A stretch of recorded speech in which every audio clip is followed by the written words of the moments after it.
मत्स्य मंत्री संजय निषाद ने प्रेस वार्ता कर दिया बड़ा बयान। पहले लोग तलवार से त्योहार मनाते थे, आज व्यवहार से त्योहार मनाते हैं। विपक्ष के नेता अखिलेश यादव पर कसा तंज, पूछा सवाल।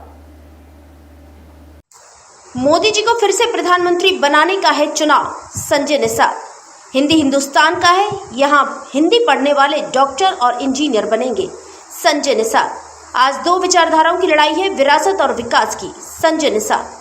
कांग्रेस सपा के साथ है। 2017 में 100 सीट पर चुनाव लड़ी थी कांग्रेस और 300 पर सपा लड़ी थी। कांग्रेस साफ हो गई, सपा हाफ हो गई, संजय निषाद। हमारी सरकार ने बिना भेदभाव के मुसलमान को भी अनाज दिया है, उनको इलाज दिया है, उनके लिए मकान बनाया है, संजय निषाद। मोदी जी ने 80 करोड़ लोगों को अनाज खिलाया, 80 करोड़ लोग फूल खिला रहे हैं, संजय निषाद। जिले के खलीलाबाद के निजी होटल में प्रेस वार्ता कर मत्स्य मंत्री संजय निषाद ने की जानकारी। धरती पर सभी पत्रकार बंधुओं का हार्दिक स्वागत अभिनंदन है। ये कबीरदास की नगरी रही है, शांति का संदेश दुनिया में गया है। और भारतीय जनता पार्टी ने भी जब से सरकार आई है तब से देश में शांति आई है। हिंदू मुसलमान के झगड़े हो गए हैं। पहले लोग तलवार से त्यौहार मनाते थे, आज जो व्यवहार से त्यौहार मना रहे हैं। ये हमारी सरकार की उपलब्धि है। आज का प्रेस कॉन्फ्रेंस का प्रधान मुद्दा था कि हमारे बीच में आज केशव मौर्य जी आ रहे हैं खजनी में, जो आप पिछड़ों के नेता हैं और सभी लोग पूरे संत कबीर नगर के लोकसभा से आ रहे हैं। कल जो है माननीय ब्रजेश पाठक जी आ रहे हैं, ओम प्रकाश राजभर जी आ रहे हैं धनघटा में। उसके लिए अपील करना था सभी लोगों से कि वो आज के दिन में पिछड़ों के नेता हैं, हमारे पाठक जी सभी सर्व समाज के नेता हैं, आ रहे हैं। और हमारे बीच में प्रधानमंत्री जी आ रहे हैं 22 तारीख को। और हम लोग प्रधानमंत्री सौभाग्य देश के लिए कि मुख्यमंत्री जी आ रहे हैं 21 तारीख को जो है हमारे मेदावल में। और मुख्यमंत्री जी हमारे हिंदू सम्राट हैं और उन्होंने जब से वो आए हैं तब से उत्तर प्रदेश सर्वोत्तम प्रदेश बना है। और हमारे बीच में जो है गृह मंत्री जी 23 तारीख को आ रहे हैं खलीलाबाद में। और हम लोग सौभाग्य पिछले बार भी आए थे और उन्होंने जीत दर्ज कराया था और सभी लोग और गृह मंत्री जी ही लगभग हम लोगों के अभिभावक हैं, आ रहे हैं। इसका अपील करना था। आप लोगों के माध्यम से पता चला कि जो विपक्ष के नेता हैं वो कल शायद खलीलाबाद में आ रहे हैं। तो उन विपक्ष के नेता से इतने ही सवाल पूछना चाहता हूं कि माननीय अखिलेश यादव जी से कि जब समाजवादी पार्टी सत्ता में थी तब अपने संत कबीर नगर के लोकसभा के लिए कौन कौन से विकास कार्य किए थे। कम से कम वो कल बताया कि मैंने संत कबीर नगर के लिए कार्य किया था, तो जनता शायद आपको सुनेगी। क्योंकि गुमराह करने के लिए तो सारे नेता आते हैं, लेकिन कार्य करने के लिए हमारे नेता आते हैं और कार्य की उपलब्धियां बताने हमारे नेता आते हैं।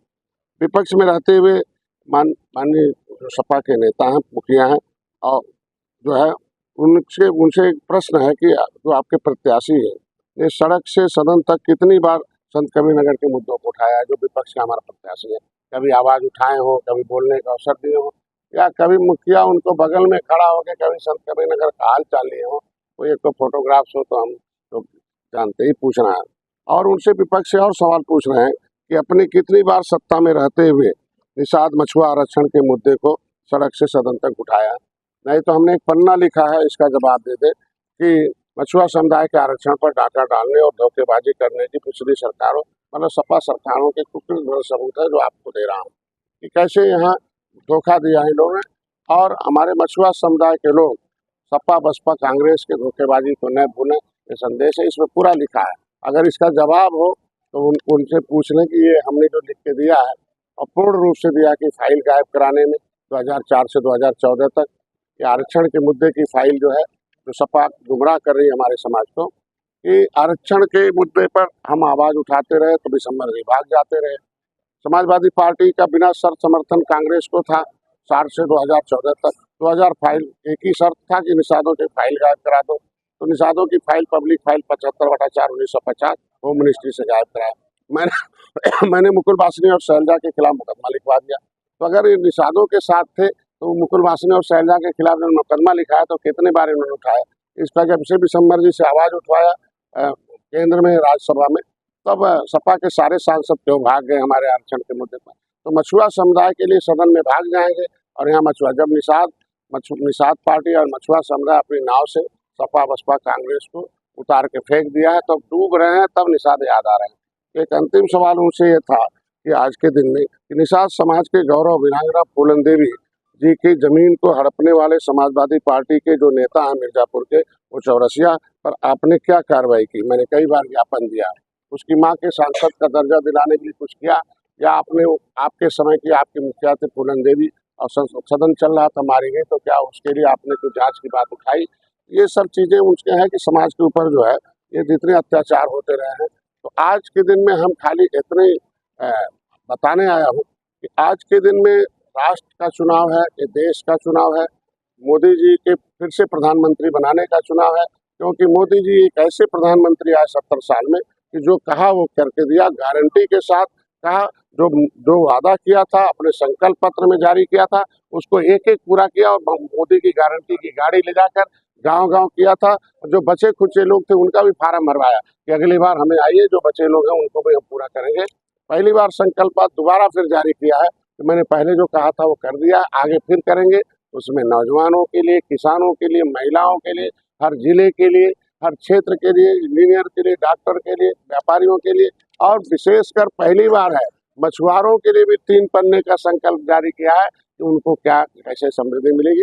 तो आपसे अपील करने आया हूँ कि 25 तारीख को मतदान होगा, और यहाँ क्योंकि उन्होंने निषादों को लड़ाने के लिए आपस में निषादों को इधर उधर आपस में टूट फूट पड़े, क्योंकि निषाद अपने समस्याओं के हल के लिए खुद पार्टी बना रखा है, और निषाद पार्टी मोदी के साथ है, और मोदी को प्रधानमंत्री बनाने के लिए राष्ट्र का मुद्दा है।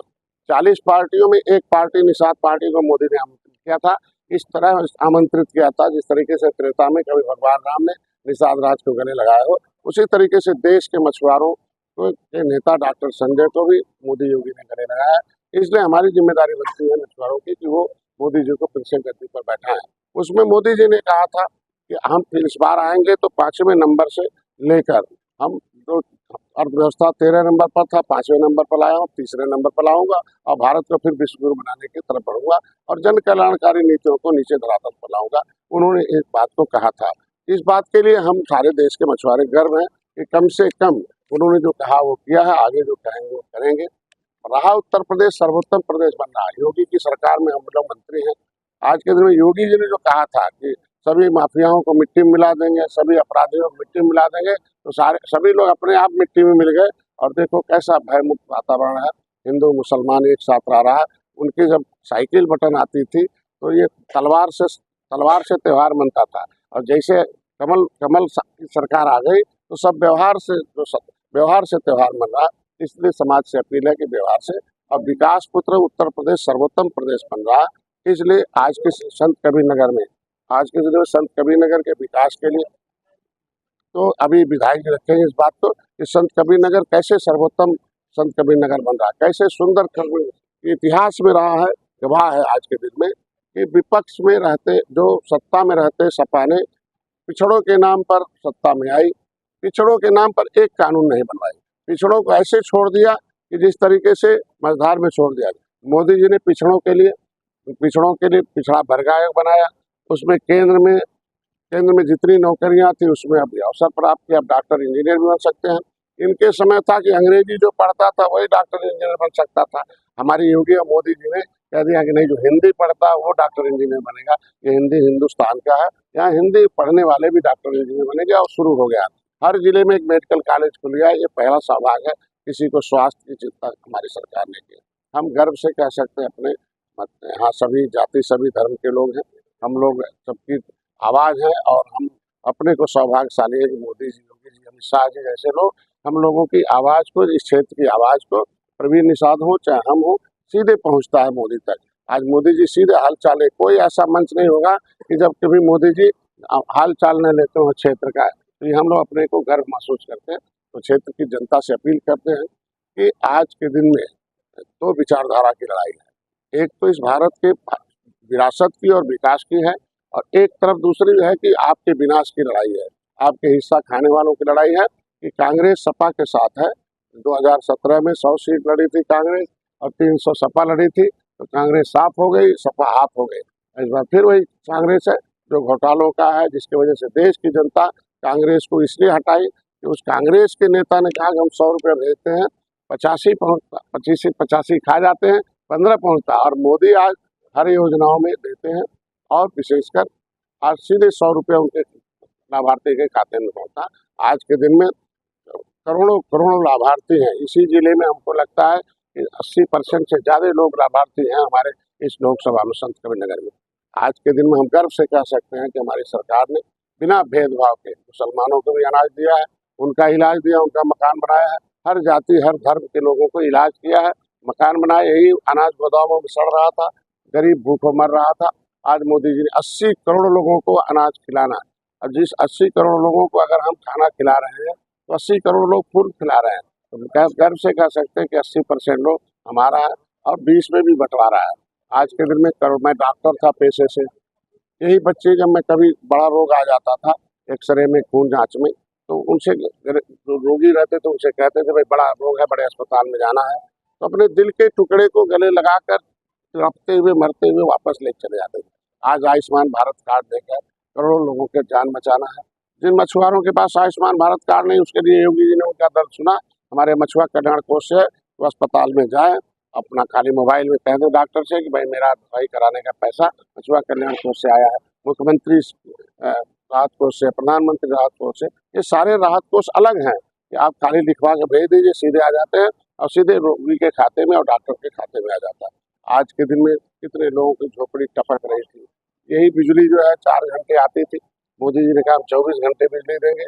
एनर्जी डिपार्टमेंट का मेंबर बनाया प्रवीण निषाद को, और इंजीनियर। अब पहले क्या था, माफिया जाते थे सदन में, अब इंजीनियर डॉक्टर थे और इंजीनियर डॉक्टरों की फौज ने काम किया और प्रवीण निषाद ने 24 घंटे दौड़कर जितनी फैक्ट्रियां थी एनर्जी डिपार्टमेंट की, बिजली की उत्पादन क्षमता बढ़ाया। अब 24 घंटे बिजली आ रही। अब फिर ये हुआ कि बिजली का लोड न बढ़े, फ्री में बिजली हो जाए। उसके लिए फिर हम लोगों ने चंद्र का, हम लोगों ने जो सूर्य, हमारे सूर्य देवता है, उससे बिजली बना दी जाए। अब हम लोग चाहते हैं कि हर गरीब के छत पर सोलर लग जाएगा, ऑटोमेटिकली उसके घर लाइट रहेगा।